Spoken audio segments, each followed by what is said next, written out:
Hey, my name is Rajan Chitrao. I'm a second-year mechanical engineering student, and my plans after graduation are to transition into the automotive or motorsports industries as a vehicle dynamics engineer. Now, the topic I'm talking about today is how to pitch yourself during an interview. Well, before you get the interview, the first step is having a solid resume, and you can do that by going to the Career Center.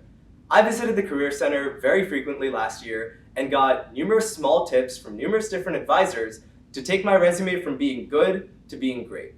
The difference between a resume that a recruiter is going to stack onto another pile and one they hold on to is not very great. So make sure to visit the Career Center advisors and see exactly what the little things you can change are. Once you've handed your resume over to the recruiter, the next step is conversation. Well, naturally, they're going to ask you about yourself and what your career goals are, and you should answer them, but try to be conversational about it.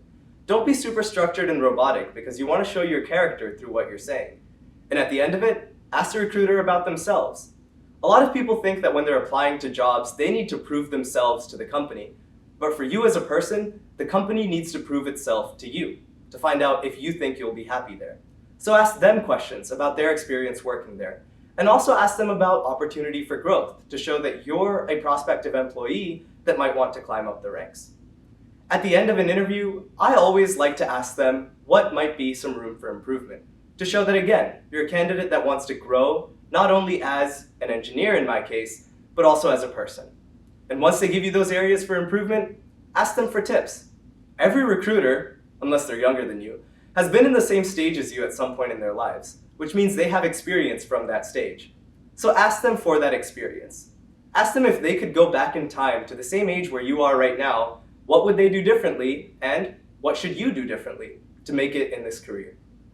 So following those tips helps you be more personable, be more conversationalist, and it also lets that recruiter get to know you aside from what's on your resume. I've found great success from using these tips that I found at the Career Center in my interviews. Every single interview I've had has resulted in a follow-up interview or even a job offer. So with this level of success, I can wholeheartedly recommend all of these tips that I received from the Career Center for you to use in your next interview. It has helped me land multiple internships, and I'm sure it'll help you too. Good luck.